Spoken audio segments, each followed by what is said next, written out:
দ্বিতীয় number chapter যে পৰিস্থিতিতন্ত্ৰ তো এইটো আছিল BA BSc BCom ফাৰ্ষ্ট সেমিষ্টাৰৰ যেটো তোমালোকৰ কমন পেপাৰ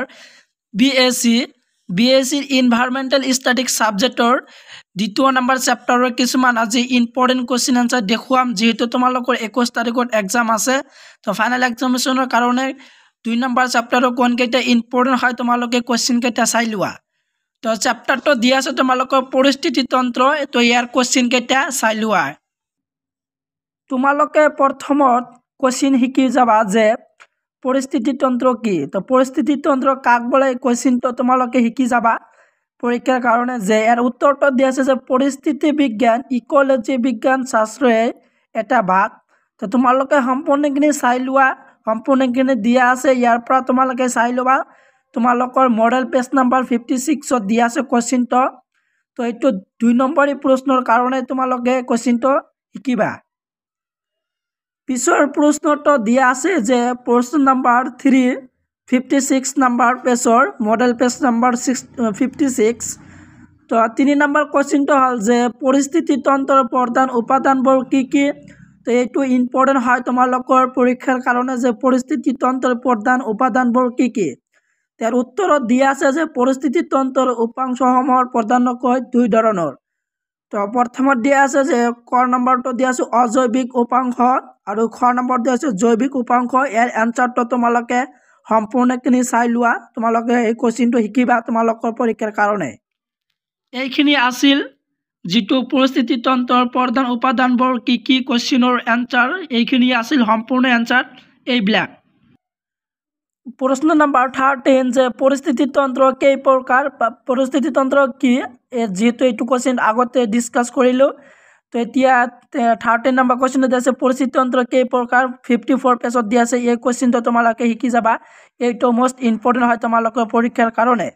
আৰু এই পেজৰ আৰু এখন কোৱেশ্চন আছে তোমালোকৰ পৰীক্ষাৰ কাৰণে ইম্পৰ্টেন্ট হয় যে এই কোৱেশ্চনটো তোমালোকে চাই লোৱা যে এই কোৱেশ্চনটো তোমালোকে শিকি যাবা যে 19 নাম্বাৰ কোৱেশ্চন 19 নাম্বাৰ কোৱেশ্চনটো যে অৰণ্য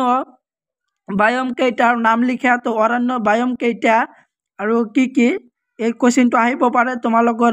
2 নম্বৰী প্ৰশ্নৰ কাৰণে তো ইয়াৰ উত্তৰটো দিয়া আছে অৰণ্য বায়ম কেইটা হল যে চিৰহেউজীয়া বনানী সৰল গছ অৰণ্য আৰু হেকটো দিয়া আছে পূৰ্ণপাতী বৃক্ষ অৰণ্য তো এই কোৱেশ্চনটো তোমালোকে শিকি যাবা পৰীক্ষাৰ কাৰণে আৰু এখন তোমালোকৰ মোস্ট ইম্পৰ্টেন্ট প্ৰশ্ন দিয়া আছে যে পেজ নাম্বাৰ 55 ত দিয়া আছে কোৱেশ্চন নাম্বাৰ 24 যে খাদ্য শৃংখল কাক বলে আৰু ই কেই প্ৰকাৰ তো এইটো ইম্পৰ্টেন্ট হয় তো খাদ্য শৃংখল কাক বলে যে ইয়াৰ উত্তৰটো দিয়া আছে যে কোনো এটা পুষ্টিক স্তৰত থকা জীৱসমূহৰ মাজত খাদ্য খোৱা আৰু খাদ্য খোৱাৰ প্ৰক্ৰিয়াৰে খাদ্য শক্তি এক শৃংখলিত ৰূপত প্ৰবাহিত হৈ থকা ব্যৱস্থাটোকে খাদ্য শৃংখল বোলে আৰু খাদ্য শৃংখল দুই প্ৰকাৰ হিয়া হল যে গাহৰণী বা চৰণীয়া পথাৰৰ খাদ্য শৃংখল আৰু এখন দিয়া আছে যে বিয়োজিত বা অৱক্ষয়জনিত খাদ্য শৃংখল এইটো তোমালোকৰ 2 নম্বৰী প্ৰশ্নৰ কাৰণে এই কোৱেশ্চনটো তোমালোকে শিকি যাবা এইটো ইম্পৰ্টেন্ট হয় আৰু এখন কোৱেশ্চন এই পেজতে দিয়া আছে যে 25 নম্বৰ প্ৰশ্নটো 25 নম্বৰ প্ৰশ্নটো যে খাদ্য চক্ৰ বা খাদ্য জাল কি এইটো তোমালোকে ইম্পৰ্টেন্ট সহকাৰে চাবা যে খাদ্য চক্ৰ বা খাদ্য জাল কি তো উত্তৰটো দিয়া আছে যে খাদ্য শৃংখলসমূহৰ মাজত বিভিন্ন পুষ্টিক স্তৰত এখন জালিকাৰ দৰে সংযোগ ঘটে ইয়াকে খাদ্য চক্ৰ বা খাদ্য জাল বলে এইটো তোমালোকে শিকি যাবা মডেল পেজ নাম্বাৰ 59 তোমালোকৰ 7 নম্বৰ কোৱেশ্চন যেটো আছে এইটো শিকি যাবা পৰীক্ষাৰ কাৰণে যে পৰিবেশ তন্ত্ৰ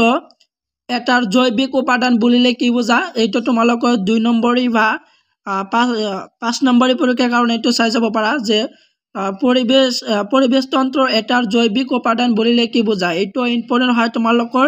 5 বা 2 মাৰ্কৰ কাৰণে এইটো তোমালোকে ভালদৰে চাই যাবা কোৱেশ্চনটো তোমালোকে ভালকৈ শিকি যাবা কোৱেশ্চনটো ইম্পৰ্টেন্ট হয় তোমালোকৰ পৰীক্ষাৰ কাৰণে নেক্সট ইম্পৰ্টেন্ট কোৱেশ্চন হল যে তোমালোকৰ 9 নম্বৰ কোৱেশ্চন যে খাদ্য শৃংখল আৰু খাদ্য জালৰ বৈশিষ্ট্যবোৰ লিখা এইটো আহিব পাৰে তোমালোকৰ পৰীক্ষাত যে 16 নম্বৰ পেজ 60 পেজত দিয়া আছে মডেল পেজ নাম্বাৰ যে খাদ্য শৃংখল আৰু খাদ্য জালৰ বৈশিষ্ট্যবোৰ লিখা এইটো তোমালোকে শিকি যাবা ইয়াৰ লগে লগে আৰু এটা কোৱেশ্চন তোমালোকে শিকি যাবা যে 10 নম্বৰ যেটো প্ৰশ্ন দিয়া আছে যে 3 নম্বৰ প্ৰশ্নটো তোমালোকে শিকি যাবা যে পৰিস্থিতিতন্ত্ৰ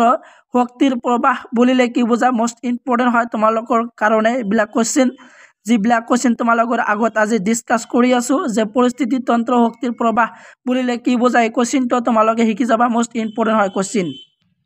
61 নম্বৰ পেজৰ যে 13 নম্বৰ কোৱেশ্চনটো দিয়া আছে যে জৈৱিক খাদ্য শৃংখল কাক বোলে যে জৈৱিক খাদ্য শৃংখল কাক বোলে এইটো তোমালোকে চাই যাবা পৰীক্ষাৰ কাৰণে এইটো ইম্পৰ্টেণ্ট হয় যে জৈৱিক খাদ্য শৃংখল কাক বোলে তো এই আনসাৰটো তোমালোকে স্ক্ৰিনশ্বট মাৰি লোৱা আৰু যিসকলৰ মডেল আছে তো মডেলৰ পৰা তোমালোকে এইবিলাক কোৱেশ্চন আস্তানি লোৱা 22 নম্বৰ প্ৰশ্ন দিয়া আছে যে খাদ্য শৃংখল আৰু খাদ্য জালৰ পাৰ্থক্য লিখা এইটো তোমালোকে শিকিবা যে খাদ্য শৃংখল আৰু খাদ্য জালৰ পাৰ্থক্য কেনেকুৱা আছিল তো এই আনসাৰটো তোমালোকে মডেলৰ পৰা সম্পূৰ্ণ কিনে তোমালোকে ভালদৰে চাই লবা তো খাদ্য শৃংখল আৰু খাদ্য জালৰ পাৰ্থক্য এতিয়া তোমালোকে কিছুমান কোৱেশ্চন তোমালোকে চাই যাবা যে 5 নম্বৰী প্ৰশ্নৰ কাৰণে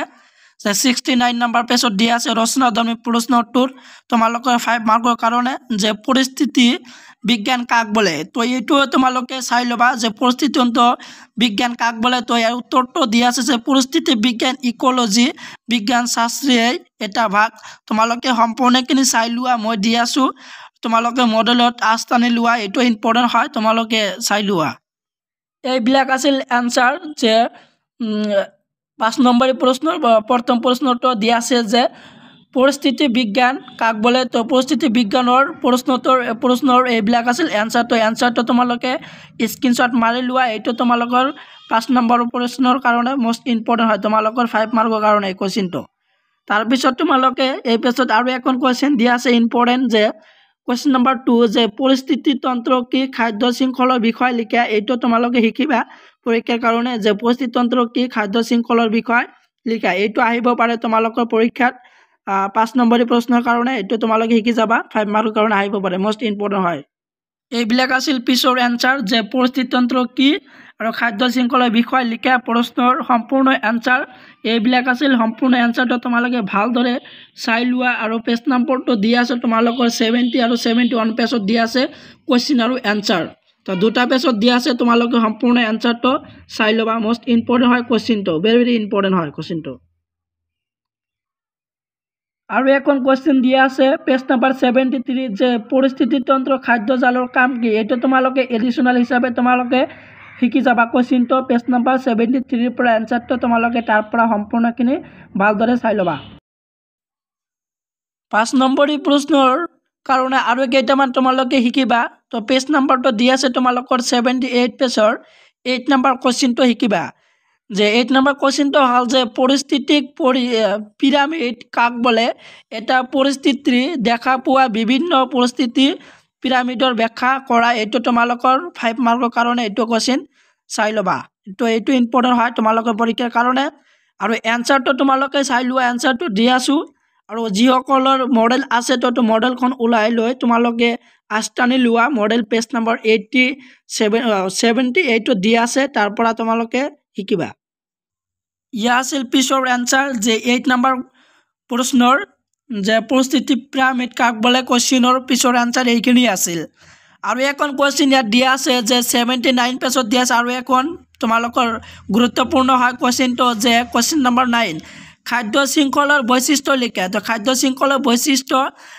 প্ৰত্যেকৰে উদাহৰণ দুই ধৰণৰ খাদ্য শৃংখলৰ ব্যাখ্যা কৰা এইটো তোমালোকে শিকিবা পৰীক্ষাৰ কাৰণে এইটো ইম্পৰ্টেণ্ট হয়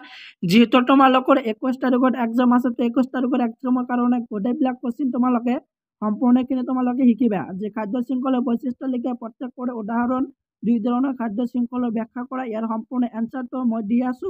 তোমালোকে আনসাৰটো তোমালোকে ভালদৰে চাই লোৱা আৰু মডেলৰ পৰা তোমালোকে চাই ল'ব পাৰা মডেল পেজ নম্বৰ 79 ত দিয়া আছে কোৱেশ্চনটো তোমালোকে তাৰ পৰা সম্পূৰ্ণখিনি তোমালোকে ভালদৰে পঢ়িবা ইয়া আছিল পিছৰ আনসাৰ যে 9 নম্বৰ প্ৰশ্নৰ তাৰ পিছত তোমালোকৰ আৰু এখন কোৱেশ্চন দিয়া আছে যে 10 নম্বৰ প্ৰশ্নটো যে 10 নম্বৰ কোৱেশ্চন যে পৰিস্থিতিতন্ত্ৰবোৰ কেনেদৰে সংৰক্ষণ কৰিবা তো এইটো তোমালোকে গুৰুত্বপূৰ্ণ সহকাৰে চাই ল'বা যে পৰিস্থিতিতন্ত্ৰবোৰ কেনেদৰে সংৰক্ষণ কৰিব পাৰো এইটো তোমালোকে শিকি যাবা যে 80 পেজত দিয়া আছে এইবিলাক আছিল আনসাৰটো তোমালোকে স্ক্ৰিনশ্বট মাৰি লোৱা আৰু এখন কোৱেশ্চন যে 21 কোৱেশ্চন নম্বৰ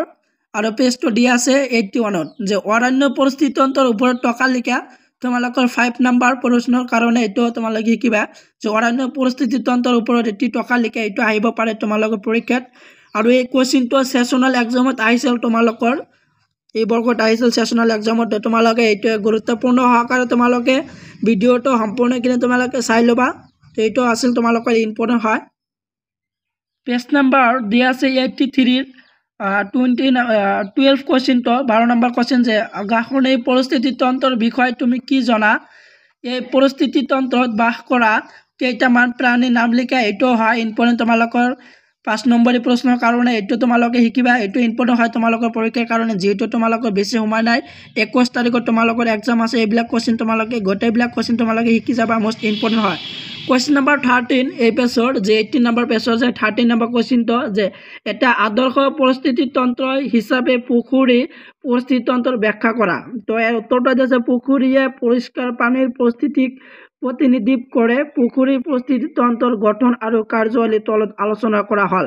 তো প্ৰথমত দিয়া আছে অজৈবিক উপাদান জৈবিক উপাদান সম্পূৰ্ণকৈ তোমালোকে স্ক্ৰিনশ্বট মাৰি লবা এইটো ইম্পৰ্টেন্ট হয় তোমালোকৰ 5 নম্বৰী প্ৰশ্নৰ কাৰণে এনভায়ৰনমেন্টাল স্ট্যাটিক সাবজেক্টৰ যেটো হেকৰ প্ৰশ্ন ইম্পৰ্টেন্ট যে 14 নম্বৰ কোশ্চেন আজিৰ ভিডিঅ'ৰ হেকৰ প্ৰশ্নটো দিয়া আছে যে পাৰ্বত্য পৰিস্থিতি তন্ত্ৰ বুলিলে কি বুজা মোস্ট ইম্পৰ্টেন্ট হয় যে পাৰ্বত্য পৰিস্থিতি তন্ত্ৰৰ পৰিবেশ সম্পৰ্কে লিখা আজি যিবিলাক তোমালোকৰ আগত কোশ্চেন ডিসকাস কৰিলো গোটেইবিলাক কোশ্চেন তোমালোকে শিকি যাবা মোস্ট ইম্পৰ্টেন্ট হয় এনসাৰটো তোমালোকে সম্পূৰ্ণ কিনে তোমালোকে ভালদৰে চাই লোৱা